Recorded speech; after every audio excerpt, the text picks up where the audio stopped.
before anything else. Don't scroll away, stay till the end. Because what may look like rejection is actually your redirection. What feels like ghosting is really grace. And what your heart is calling painful might just be God's loudest no. Wrapped in silence, you keep checking your phone, replaying the last message, wondering if you said too much, loved too deep, moved too fast. You're trying to find the line where everything went wrong, the sentence that pushed him away, the moment his voice stopped replying to yours. But hear me clearly in the spirit. He's not ghosting you, he's not sent by God, and the silence you're sitting in is not confusion. It is clarity dressed in discomfort. 1 Corinthians 14:33 says, "For God is not the author of confusion, but of peace." And if his presence brought chaos, emotional instability, uncertainty, or made you doubt your worth, you were not losing a blessing. You were being protected from a burden. God didn't send someone to ghost you. He revealed someone who could not steward your heart.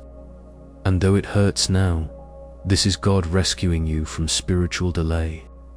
Because the longer you cling to someone who isn't assigned, the more you block what is. The enemy wants you to romanticize the inconsistency, replay the good moments, and drown in the ache of unfinished conversations. But this isn't abandonment. Is a divine ejection.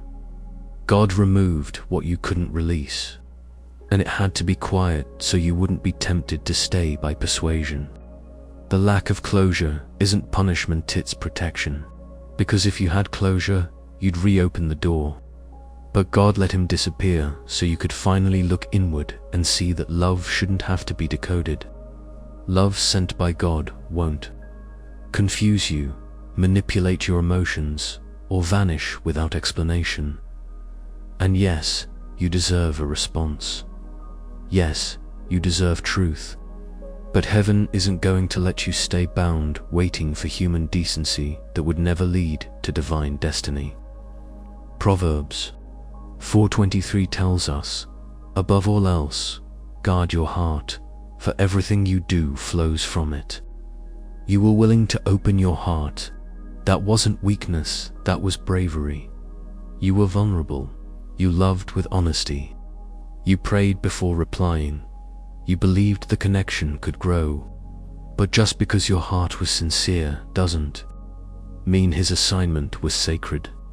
He wasn't sent, he was allowed to show you what your spirit has outgrown.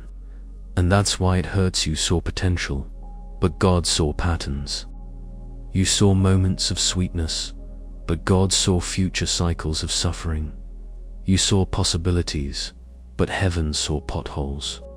And instead of letting your heart crash again, God put a stop to it through silence. It's not pretty, it's not clean, but it's necessary. The door had to close this way so your soul could finally stop circling back to what only drained you. Psalm 34:18 says, "The Lord is close to the brokenhearted and saves those who are crushed in spirit." You're not being punished, you're being realigned. Loved by a God who doesn't ghost, he guides. A God who doesn't ignore, he intervenes. A God who doesn't delay out of indifference, but out of deep, holy protection. So let the silence be the sign. Let the unanswered texts be the release. Let the ghosting be the revelation. Because when God sends someone, there will be consistency. There will be clarity. There will be covering. There will be covenant. Not hiding. Not hot and cold energy. Not breadcrumb communication.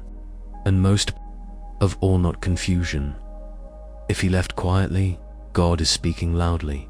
And heaven's message is clear. You deserve more. Not because you're desperate, but because you are called. Not because you need validation, but because your soul has too much value to be handled by someone who treats you like an option. So wipe your tears. Reclaim your peace. Stop rehearsing what you can't repair. This isn't ghosting, this is God ghosting the counterfeit before it could hijack your calling. You are not alone. You are being preserved. And when the real one comes, you'll know it not because he's perfect, but because he'll be present. You didn't miss it. Learned from it. You didn't lose time, you gained clarity. And though your heart still aches in the space where connection once lived, God is turning this emotional disappointment into divine discernment. See, we think discernment is just a spiritual gift for detecting demons or reading atmospheres. But what if it's also the ability to see behind a smile, to hear what silence is really saying, to spot a pattern before it becomes a prison? What if God allowed that emotional ghosting not to punish you, but to graduate you? You weren't just hurt, you were sharpened. That almost relationship, that inconsistent connection, that man who appeared with sweetness but evaporated with silence, it wasn't meant to stay. It was meant to train you. And it's okay to grieve what you hoped he would be. It's okay to admit that it stings how he made you feel seen one day and then invisible the next. But please don't confuse attention with assignment, because someone can see you and still not be able to carry you. Someone can compliment your glow and never care for your soul. Someone can show up as a spark and still never be fire. And so, God let it end abruptly, not because you didn't pray enough or love deeply, but because he loves you too much to let you fall for potential, dressed as purpose. Proverbs 3:5-6 says, "Trust in the Lord with all your heart and lean not on your own understanding. In all your ways submit to him, and he will make your paths straight."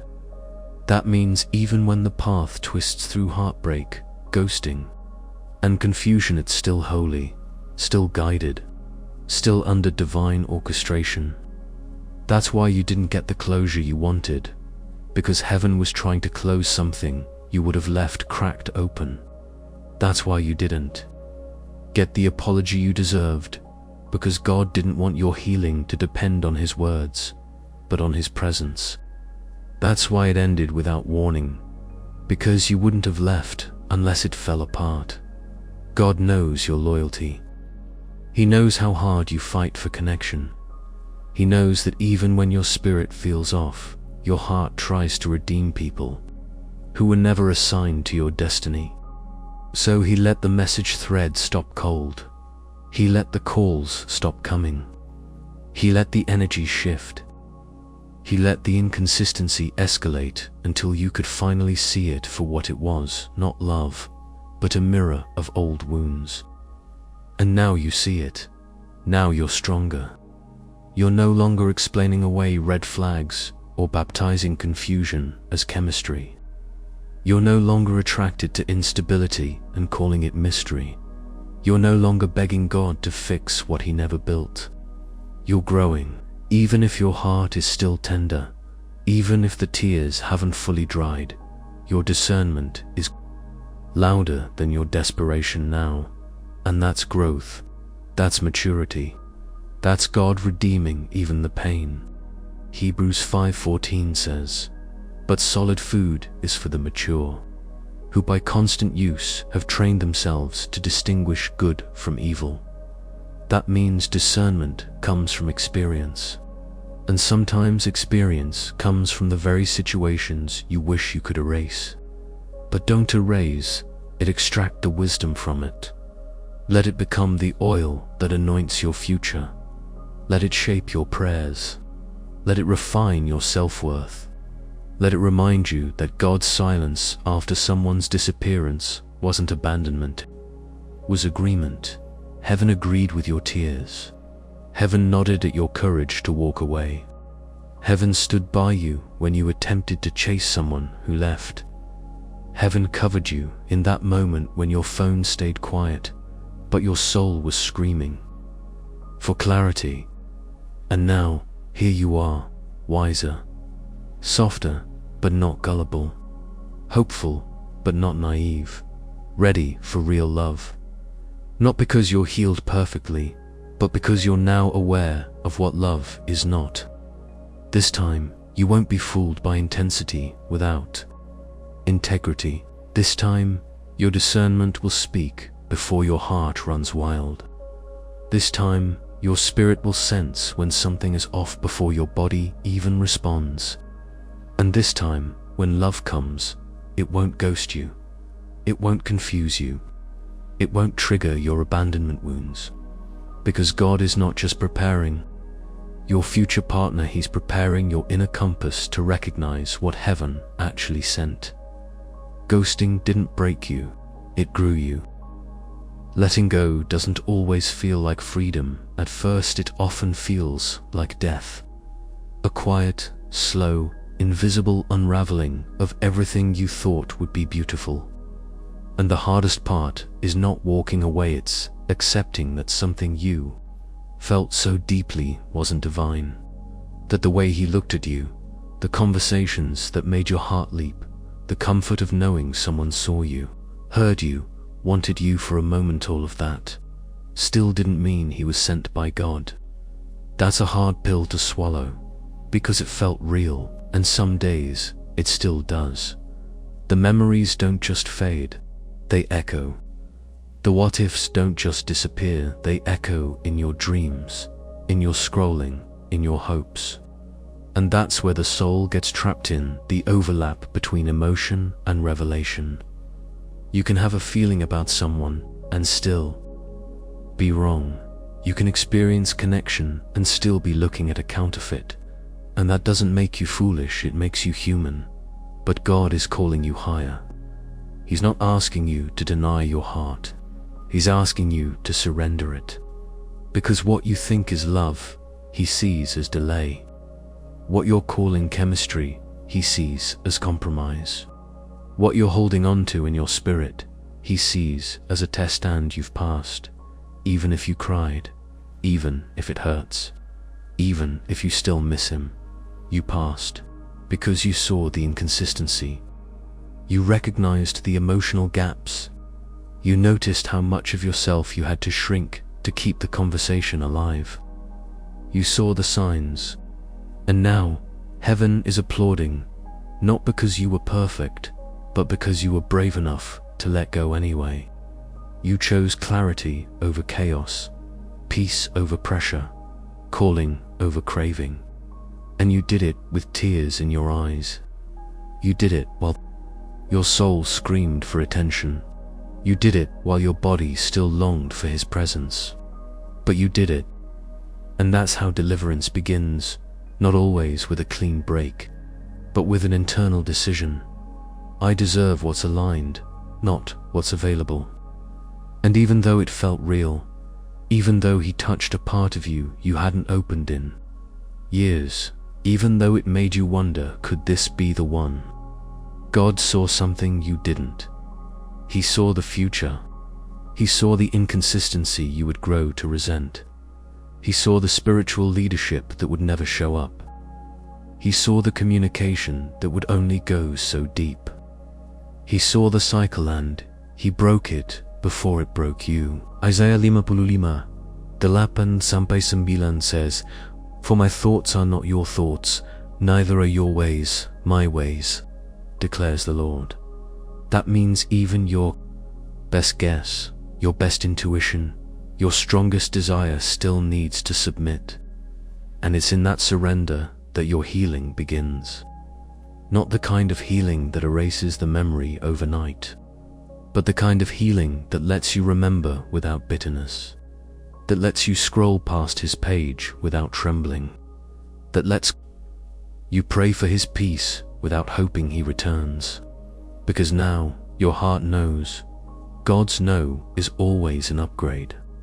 His silence is not rejection, it's redirection. And even when it stings, even when the nights feel long, even when the closure never comes, there is still healing in obedience. Psalm 147:3 says, "He heals the brokenhearted and binds up their wounds." That's what He's doing right now, binding the part of you that felt foolish for loving, covering the part of you that feels ashamed for choosing Him, restoring the confidence that you lost in the echo of his absence. Ghosting may have broken your rhythm, but it didn't break your value, and now you walk differently. Not bitter, not guarded wise, not desperate disciplined. And your spirit knows the difference between attention and affection, between a pattern and a purpose, between who you liked and who you were anointed to walk with. So let go again, and if you have to cry, cry. But when you get up, don't run back to what God already exposed. Don't look for closure in a place where the door was divinely shut. He's not ghosting you, he was never sent by God in the first place. And your spirit knows that now. The empty space he left behind, it isn't just absence. It's sacred space. It's divine clearing. It's heaven gently removing the clutter so you can finally receive what you were created for. And I know it doesn't feel holy right now. I know you're staring at the phone, scrolling through old messages, questioning what changed. You're wondering why he said he cared but disappeared. You're analyzing every conversation like it's a riddle God forgot to decode. But what if I told you this is the decoding? This silence, this distance, this vanishing act. It is revelation disguised as rejection. And God didn't allow the relationship to slip away because you were too much, but because that relationship was too small for the calling that's on your life. He didn't ghost you, he ghosted the counterfeit. He cut it at the root so your soul could grow unchoked. Because counterfeit connection doesn't just delay real love, damages your capacity to recognize it. And heaven is jealous over you.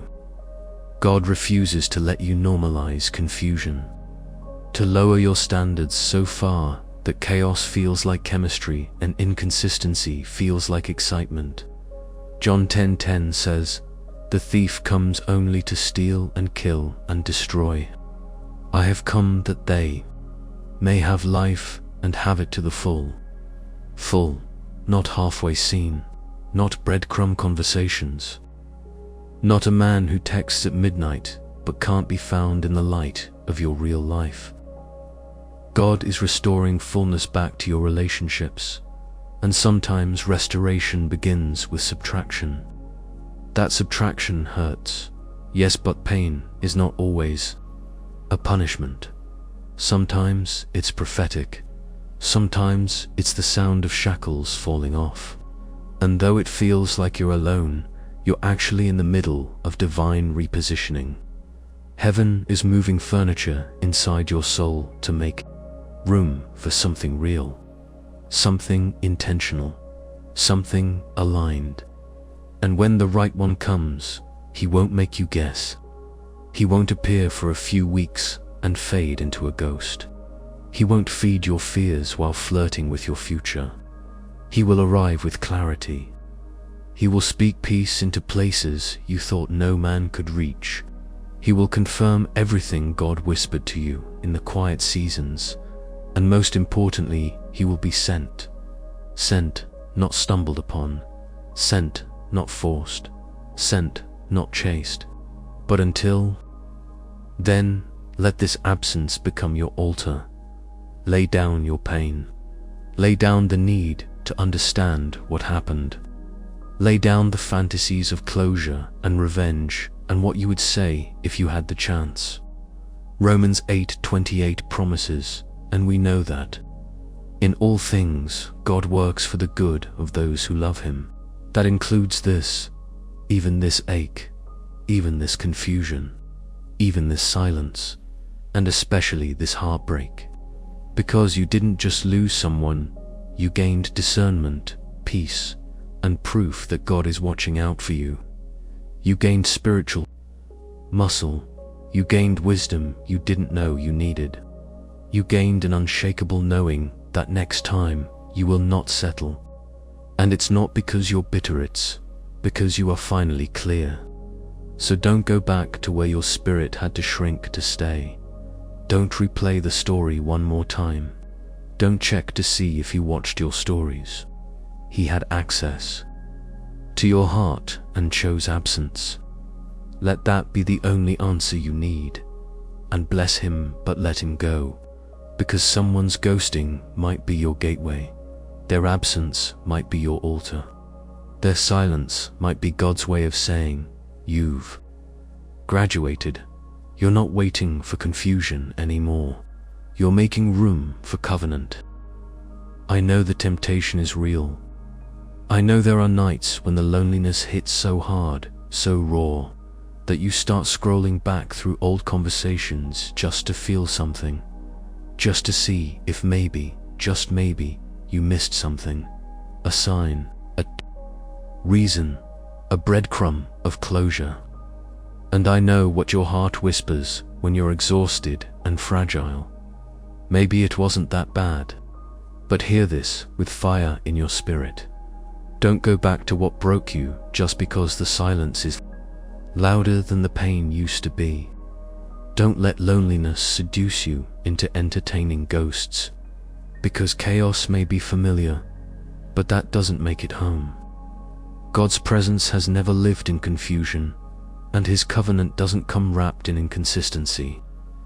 That relationship, that almost thing, that undefined mess you were trapped in it, didn't die because you were hard to love. It died because it couldn't hold what God is growing in you. And when God starts building something in your soul, he won't let you house it in toxicity. He won't let you stay somewhere that keeps resurrecting old fears. He won't let you keep calling anxiety chemistry. And yes, it felt good at moments. Yes, he saw a side of you few have. Yes, the idea of it looked promising. But God didn't send you here to survive on potential. He sent you here to walk in purpose, and purpose can't live in confusion. In Coríntios 14:33 says it clearly again, for God is not the author of confusion, but of peace. So if it was love, but you had to guess too much it wasn't from him, if it was affection, but it kept you anxious, it wasn't from him. If you kept praying, Lord, just fix him, more than you ever prayed together, he wasn't sent. And don't get it twisted. Your discernment isn't broken, your heart is just healing. And the part of you that wants to go back, that's not love. That's your trauma trying to revisit what's familiar. But familiarity doesn't mean safety. And nostalgia is not confirmation. Don't mistake memories for prophecy. Just because someone awakened feelings in you doesn't mean they were sent to walk forever with you. Some people come to teach, some to test, and some to remind you of everything you won't tolerate again. Let that be your lesson. Let it baptize you in boundaries. Let it shape your prayers differently. Lord, send me someone who doesn't just want me, but someone who's ready for me. Someone who protects my heart, not plays with my hope. Someone who doesn't have to be convinced to stay. Someone whose presence comes with peace, not performance. That's what God is preparing you for. That's why it had to end the way it did. That's why he allowed the ghosting, the inconsistency, the silence. Because anything that brings God-sized confusion can't carry God-sized calling. And you're called, you're chosen. You're not meant to beg someone to treat you like you matter. You're not here to chase someone whose silence speaks louder than his affection.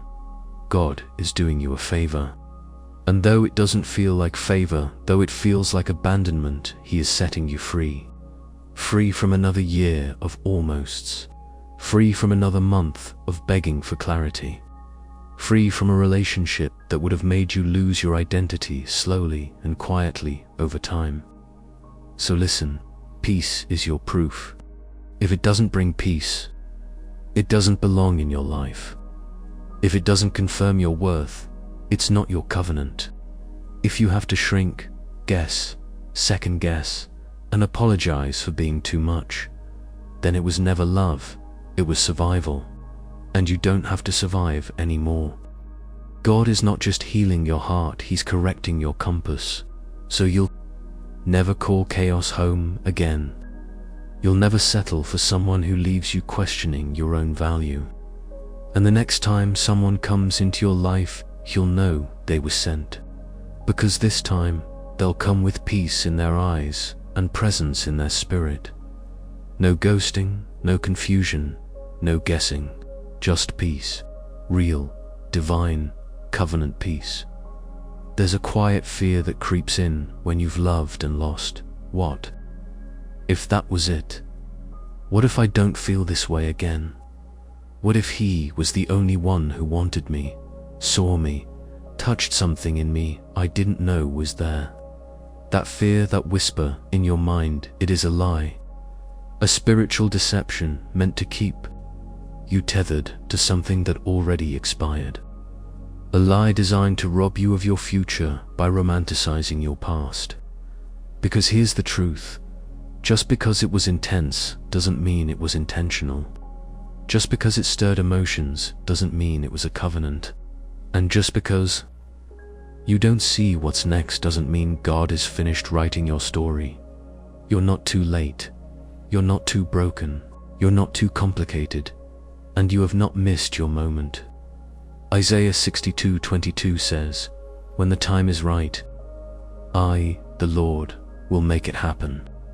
That means the moment that left you hurt wasn't the peak of your love story, was just the doorway to your awakening. Yes, he came into your life. Yes, he made you feel chosen for a moment. Yes, he sparked something you thought was dead. But if his consistency couldn't match your calling, then God couldn't let it continue. You didn't lose a blessing, you dodged a burden. Because what looks like rejection now will reveal itself as redirection when you're healed enough to see it clearly. And I know the silence feels unbearable. I know the space he left behind feels like a sentence with no period and emotional cliffhanger. But hear me, you are not a story someone else gets to write and abandon. You are a daughter, a son, a royal vessel.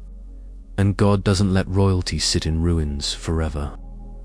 The reason it still hurts is because you invested your heart. You prayed. You hoped. You believed. You opened the gates of your soul, not recklessly, but with anticipation that this time it could be real. And that vulnerability is not your weakness. That honesty, that softness, that depth, it's your anointing. Don't lose that. Don't harden your heart. Don't become so numb that you stop believing in the love you were designed for. Don't let one ghost become the lens through which you view your value. That man was not your only chance. That text thread was not your destiny.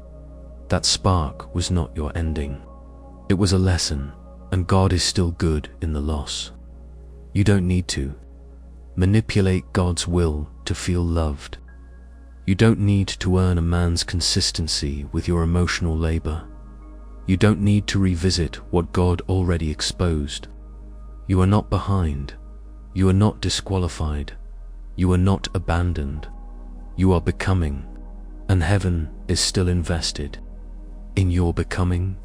Psalm 84:11 says, "No good thing will he withhold from those who walk uprightly." So if God let it leave, then it wasn't your good thing. If it stayed long enough to touch your heart but not your destiny, then it served its purpose. And what's coming won't confuse you. What's coming won't delay you. What's coming won't require you to perform, chase, beg, decode, or fight to keep your place. What's coming will carry the oil of covenant, the clarity of calling, the weight of presence. And it won't make you question you're worth it, will confirm it. But until then, release the lie, release the fear, release the idea that love only knocks once. Your soul is not on clearance. Your future is not at risk because of one man's inconsistency. God didn't bring you this far to leave you watching your phone in tears. He's too intentional for that, too kind, too invested. He saw this heartbreak before it reached you, and he already prepared the healing, the restoration, the reintroduction of love that honors him and you. So no, this wasn't your only shot. It was just a stop, a moment, a mirror, a message. And now you walk forward, not bitter, but brighter, not fearful, but faithful, and not chasing what left, but ready to receive what's on the way.